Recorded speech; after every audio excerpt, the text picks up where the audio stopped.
Oi, gente, eu vou gravar esse vídeo para vocês para resolver essa questão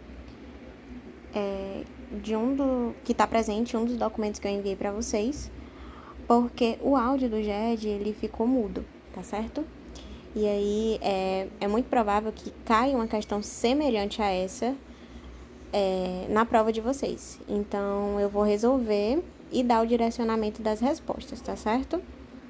Bora lá. A questão diz o seguinte: Felipe, professor universitário, é credor de Marina, no montante de R$950 mil. Marina deixa extrapolar o prazo para pagamento e não cumpre com a obrigação.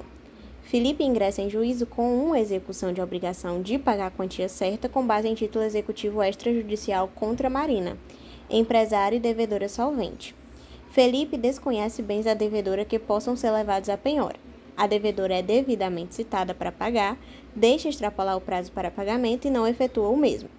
Marina é devidamente intimada para nomear bens à penhora e não os nomeia. O oficial de justiça cumpre o mandado de penhora, penhorando os seguintes bens: uma bolsa modelo Louis Vuitton original, sapatos de uso pessoal, um notebook que Marina utiliza para suas atividades laborais, uma moto Harley Davidson, a verba do seguro de vida, uma lancha de passeio, uma casa de praia do Porto das Dunas, um carro, joias de família, um sítio no interior de Redenção e 15% do faturamento da empresa Braga Comércio e Representações, em que a devedora é sócia.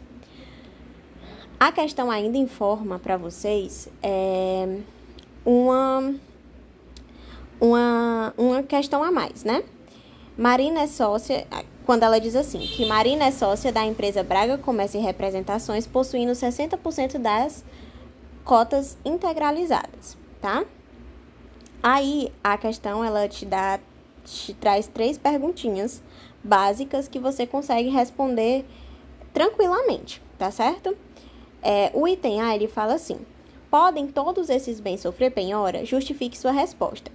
Gente, no caso em análise, se você averiguar o artigo 833 e comparar com os bens que foram penhorados aqui, você vai chegar a uma constatação que determinados bens não poderiam ter sofrido penhora, pois eles são impenhoráveis, de acordo com o artigo 833, tá?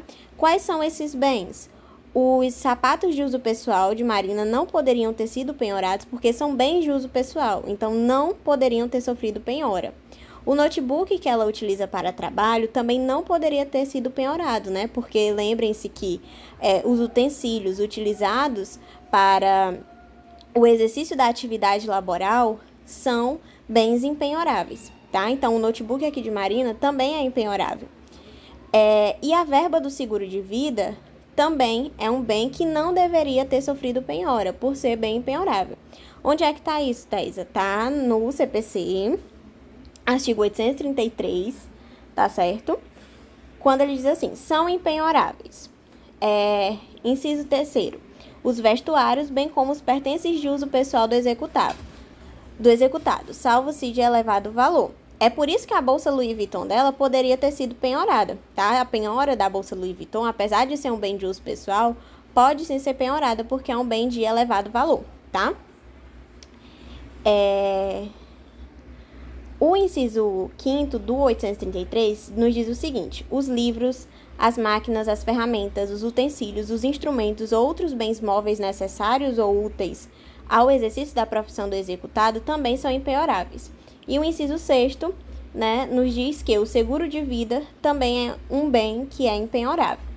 Então, portanto, no item A, vocês deveriam dizer, e é muito provável que na prova de vocês tenha uma questão muito semelhante a essa, a professora ela vai dar um rol de bens, né, e vai dizer, tais bens foram penhorados.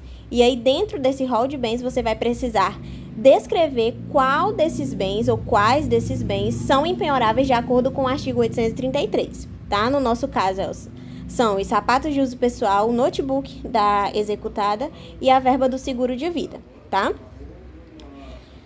O item B te pergunta o seguinte: os bens, quando forem penhorados, onde serão guardados e quem ficará com a guarda e conservação deles? Especifique os bens com o respectivo local de depósito. Gente, quando a gente fala de guarda e conservação de bens, a gente está falando sobre aquela pessoa que vai ficar responsável, tá? Que vai ser considerado depositário daquele bem que foi penhorado. Sempre quando a gente falar de guarda e conservação de bens, a gente está falando de um depositário, aquela pessoa que vai ficar responsável por aquele bem que foi penhorado, tá certo? E sempre quando vocês se depararem com um item que trate sobre isso, lembrem-se do artigo 840, principalmente, porque é lá que vai estar as principais regras, né, de guarda e conservação de bens, tá? Então, vamos lá. Vocês vão ver que, de acordo com o artigo 840, inciso 2º, a maioria dos bens que estão aqui vão ficar sob responsabilidade de um depositário judicial, tá? Que é uma pessoa, um profissional especialista, tá? Vinculado ao tribunal, para exercer a guarda e conservação desses bens. Na falta dele, o exequente pode ser considerado depositário, tá? Pode ficar sendo depositário desses bens que foram penhorados. Ocorre que, se o exequente ele não quiser, pode anuir para que o executado fique com a guarda e conservação desses bens, tá?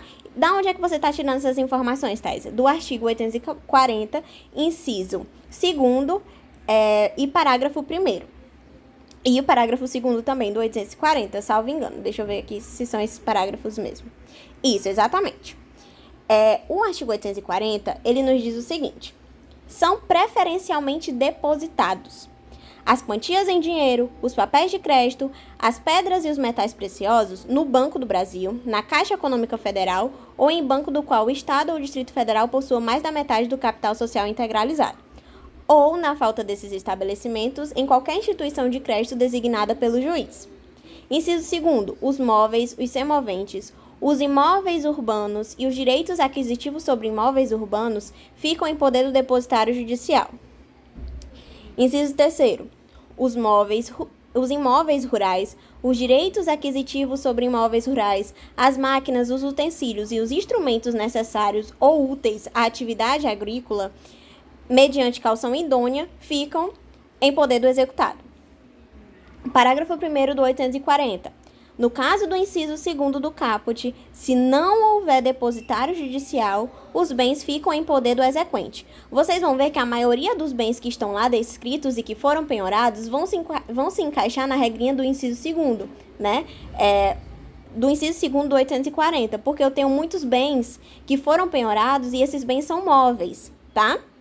E aí você vai analisar qual é o bem e vai dizer que ele se enquadra na regra do 840, inciso 2º. A maioria dos bens que estão lá vai se encaixar na regra do inciso 2º. E aí você vai precisar dizer que vão ficar em poder de um depositário judicial, que é um profissional especialista, e que fica responsável pela guarda e conservação e manutenção desses bens que foram penhorados.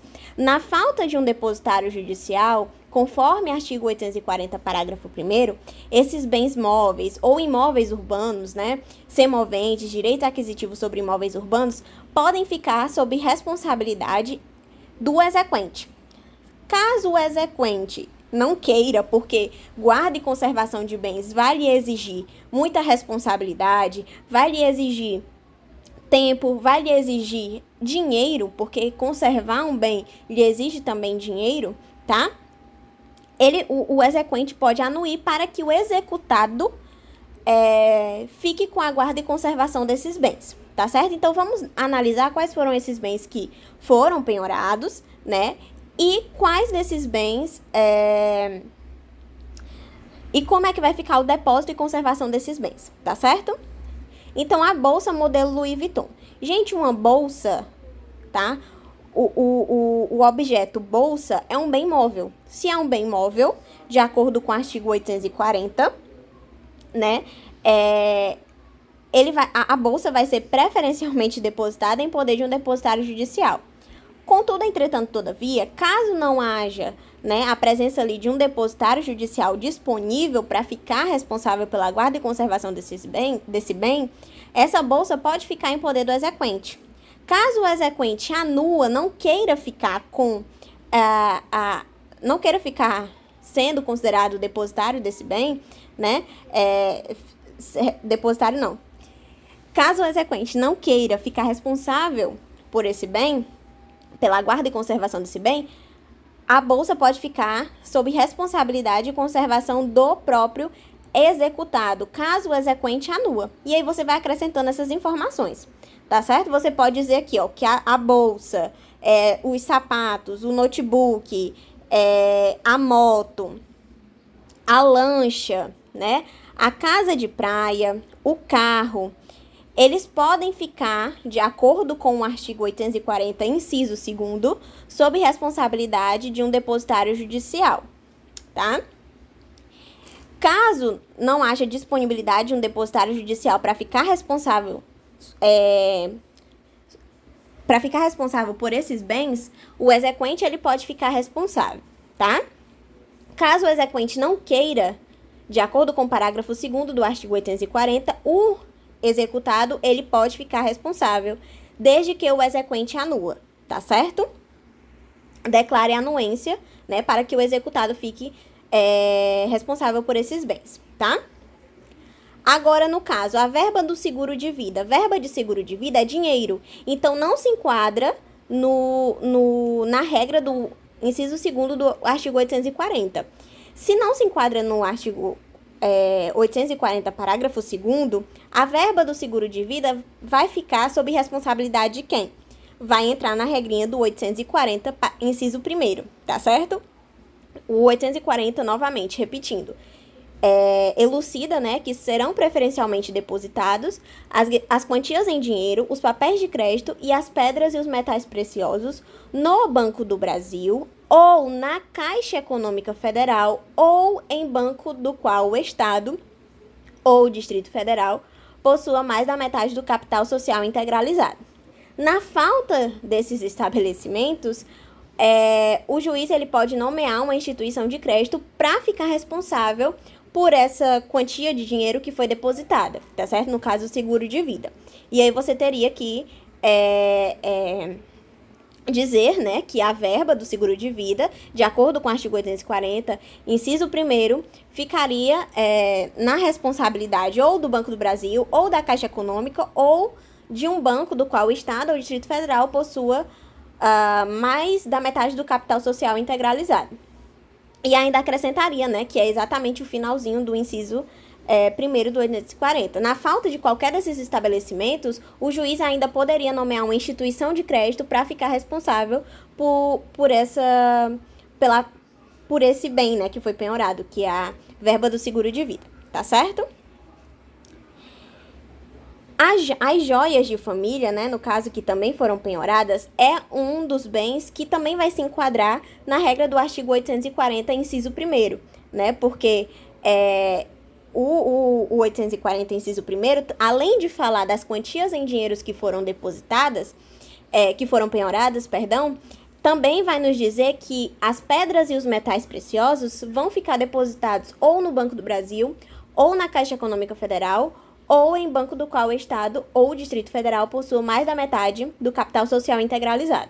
Na falta desses estabelecimentos, fica o juiz permitido a nomear, né, a designar uma instituição de crédito para ficar responsável por esse bem, tá certo? O sítio, no interior de redenção, ele não vai se enquadrar na regra do inciso 2º do artigo 840. Né? Porque a regra do inciso 2º 840 só trata de imóveis urbanos, né? Na verdade, o responsável pelo sítio no interior de redenção que foi penhorado vai se encaixar na regra do artigo 840, inciso 3º, que fala, né? Serão preferencialmente depositados os imóveis rurais, os direitos aquisitivos sobre imóveis rurais, as máquinas, os utensílios e os instrumentos necessários ou úteis à atividade agrícola, mediante caução idônea, em poder do executado, tá certo? Então, aí você iria dizer que um sítio no interior de redenção, nos termos do artigo 840, inciso 3º, seria preferencialmente depositado em poder do executado mediante uma caução idônea, tá certo? Como eu iniciei falando para vocês, a regrinha de depósito, guarda e conservação de bens, a regra geral você vai encontrar no artigo 840. Contudo, se você analisar aqui, existe um bem que foi penhorado, que é um percentual do faturamento da empresa, da qual a executada ela é sócia, né, que aqui no caso é 15% do faturamento da empresa Braga Comércio e Representações, foi penhorado. Né, essa empresa é uma empresa da qual a executada devedora é sócia, certo? Se você ler os incisos e os respectivos parágrafos do artigo 840, que traz a regra geral de depósito dos bens que foram penhorados, tá? Com quem vai ficar a responsabilidade de guarda e conservação dos bens, você não vai encontrar lá no artigo 840 uma regra que trate sobre penhora de faturamento de empresa, certo? Essa regra, na verdade, ela tá no artigo 866, tá? No artigo 866, parágrafo 2º, você vai encontrar a regra para o depositário, né? Para aquela pessoa que vai ser nomeada responsável pela manutenção, certo? Desse percentual de faturamento de empresa que foi penhorado. O artigo 866, parágrafo 2º, ele nos diz o seguinte: se o executado não tiver outros bens penhoráveis ou, tendo-os, esses forem de difícil alienação ou insuficientes para saldar o crédito executado, o juiz poderá ordenar a penhora de percentual de faturamento de empresa. Parágrafo 2º. O juiz nomeará administrador depositário, o qual submeterá à aprovação judicial a forma de sua atuação e prestará contas mensalmente, entregando em juízo as quantias recebidas, com os respectivos balancetes mensais, a fim de serem imputadas no pagamento da dívida. Então, perceba que o juiz, ele vai nomear um administrador depositário, muitas das vezes um sócio da qual faz parte, né? Um sócio que faz parte da empresa, certo? Para ficar responsável por esse percentual da empresa que foi penhorado, tá certo? Então, a regrinha para o bem, né, que foi penhorado, que é o 15% do faturamento da empresa, da devedora, certo? Do qual a devedora é sócia, perdão, vai ficar responsável, vai ficar sob responsabilidade um administrador depositário nomeado pelo juiz da causa, certo? De acordo com o artigo 866, parágrafo 2º do CPC. Então, dito isto, tá? Vamos seguir para o item C. O item C, ele nos diz o seguinte, ele nos pergunta o seguinte, na verdade: haverá necessidade de uma nova penhora? Em caso negativo, como fica o processamento da execução? Em caso positivo, como deve acontecer essa penhora com os bens constantes no caso concreto? Gente, aqui é lógica, tá? Se eu tenho um rol de bens, todos esses bens que foram penhorados, aqui, eles servem para a quitação integral do débito. Contudo, entretanto, todavia, vocês responderam no item A que determinados bens que foram penhorados e que, consequentemente, serviria em conjunto com os demais para quitar o débito integralmente, são impenhoráveis, tá? Se determinados bens que foram penhorados e que serviriam para a quitação integral do débito, juntamente com outros bens, se esses bens são impenhoráveis, você vai dizer que sim, haverá necessidade de se realizar uma nova penhora. Porque a penhora a penhora do bem, né, que foi penhorado, a penhora dos seguintes bens: sapatos de uso pessoal, notebook da devedora e a verba do seguro de vida, são bens que são impenhoráveis, mas foram penhorados. E, portanto, essa respectiva penhora deve ser anulada. Se deve ser anulada, consequentemente, vai haver um desfalque, né? Vai haver um desfalque no total ali, do produto, né, da alienação desses bens, que vai servir para a quitação do débito. Se vai haver um desfalque, haverá a necessidade de se realizar uma nova penhora por consequente anulação daquelas penhoras que foram feitas sobre bens impenhoráveis. Onde é que eu encontro isso? Você não vai encontrar isso expressamente, tá? É uma questão mesmo de interpretação. Lá no artigo 851, inciso 1º, deixa eu pegar aqui para vocês, vai falar assim, vai nos dizer o seguinte: não se procede à segunda penhora, não se procede à segunda penhora, salvo se a primeira for anulada, tá? Gente, se a penhora sobre o bem, sobre os sapatos de uso pessoal, sobre o notebook da Marina e a verba do seguro de vida vai ser anulada, né? Por consequência, vai ser necessário se fazer uma nova penhora, tá? Para que outros bens de Marina, somado a esses outros bens que foram penhorados, sirva para a integral quitação do débito, tá certo? Aí, o item C, ele pergunta a mais. Ele diz, né, em caso positivo, como deve acontecer essa penhora com os bens constantes no caso concreto? Perceba que no início dessa explicação, eu disse para vocês que a questão, ela te deu uma informação a mais, né? Ela diz assim, que Marina, ela é sócia da empresa Braga Comércio e Representações, possuindo 60% das cotas integralizadas, tá? Mas na questão, só informa que 15% do faturamento da empresa Braga Comércio e Representações foi penhorado. E aí, o que você pode dizer? Você pode dizer que, como vai ser necessário se fazer uma nova penhora, e como Marina é sócia da empresa Braga Comércio e Representações, da qual possui 60% das cotas integralizadas, tá? O juiz pode determinar que um percentual a mais, tá? Seja penhorado do faturamento da empresa, né? Seja penhorado para suprir a falta daqueles bens que foram penhorados e que, por sua vez, não deveriam ter sido penhorados por serem impenhoráveis de acordo com o artigo 833, tá certo?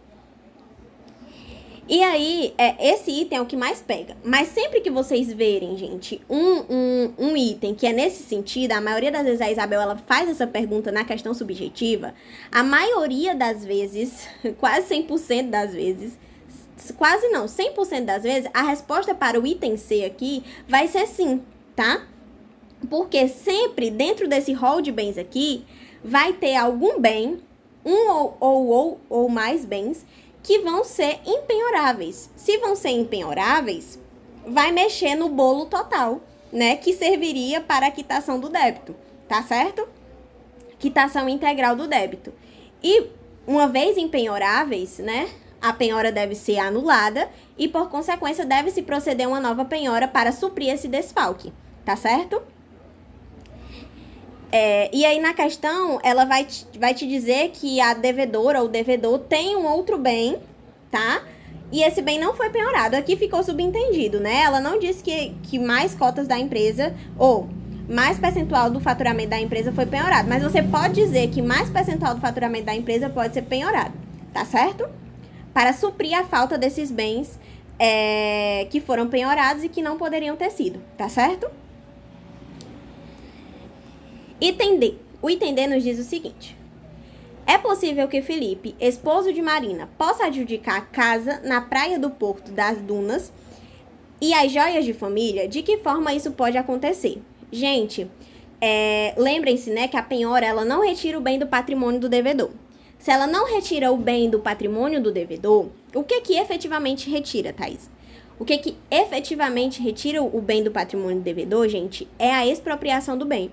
E aí eu tenho determinadas modalidades de expropriação do bem, que é adjudicação, alienação por iniciativa particular, leilão judicial, tá certo? Onde é que eu encontro isso? No artigo 824, você vai encontrar... 825, perdão. Você vai encontrar a seguinte informação: a expropriação consiste em adjudicação, alienação por iniciativa particular ou leilão judicial e, inciso terceiro, apropriação de frutos e rendimentos de empresa ou de estabelecimento e de outros bens, tá certo? Então, o que efetivamente retira o bem do patrimônio do devedor e passa, né, para o patrimônio do credor é uma dessas modalidades aqui de expropriação. A penhora, ela é uma constrição do bem. A partir da penhora, eu posso fazer a expropriação, né? Mas o que efetivamente retira o bem do patrimônio do devedor é a expropriação em uma de suas determinadas modalidades, tá? E aí, a questão ela tá perguntando, o item tá perguntando se Felipe, esposo de Marina, ele pode adjudicar a casa de praia do Porto das Dunas e as joias de família. Gente, a adjudicação aqui pra gente é receber o bem tal qual, é receber o bem como pagamento, tá? A princípio, a adjudicação ela é a forma preferencial de expropriação. Por quê? Porque, vamos imaginar, um imóvel foi penhorado do devedor X. E aí eu sou a credora. Foi penhorado, aí vai para a fase de expropriação. Thaisa, você como credora, você quer adjudicar o bem? Ou seja, você quer receber esse bem como pagamento da dívida? Quero. Encerrou ali, tá? A partir do momento que eu quero e que eu quero adjudicar o bem, né? E tá tudo ok com a minha anuência, a execução ela se encerra por ali, tá certo? Então, ela é mais fácil. A adjudicação é a forma mais fácil. Ela é mais econômica, digamos assim. A modalidade, a adjudicação, ela é mais econômica, ela é mais fácil. Ela encerra a execução de forma mais fácil, tá? É diferente de uma alienação, em que eu preciso procurar ainda um terceiro arrematador do bem, tá? Para pagar por esse bem e para esse produto vir para o patrimônio do credor, tá certo? E aí a questão nada mais está perguntando se o esposo da devedora pode adjudicar o bem. Além da exequente, outras pessoas podem adjudicar esse bem? A resposta é sim, tá certo? É preferível, né, que o exequente adjudique o bem. A prioridade é para ele, né? O exequente, uma vez ele dizendo aceito, tá, adjudicar o bem vai para ele. Mas outras pessoas são legitimadas para adjudicar o bem também. Onde é que tá isso? Lá no artigo 876, parágrafo 5º, certo? Do CPC, que diz o seguinte. Bora lá. É lícito ao exequente, oferecendo preço não inferior ao da avaliação, requerer que sejam adjudicados os bens penhorados, né? Contudo, entretanto, todavia, outras pessoas também podem adjudicar, né? É isso que diz o parágrafo 5º do artigo 876 do CPC. Idêntico direito pode ser exercido por aqueles indicados no artigo 889, inciso 2º ao 8º, pelos credores concorrentes que hajam penhorado o mesmo bem, pelo cônjuge, pelo companheiro, pelos descendentes ou pelos ascendentes do executado. Então, além do exequente, outras pessoas, né, de acordo com o artigo 876, parágrafo 5º do CPC, podem adjudicar o bem, certo? Então, a resposta correta aqui do item D seria que sim, ele poderia sim adjudicar o bem nos termos do artigo 876, parágrafo 5º. E encerrou a conversa, tá certo? Eu espero que eu tenha esclarecido as dúvidas de vocês quanto a essa questão, tá certo? Qualquer dúvida também pode me perguntar no privado, que venha a surgir, né, no momento da resolução. E eu vou deixar disponível esse vídeo agora para vocês, tá certo? Espero que façam um bom proveito. Tchau, tchau!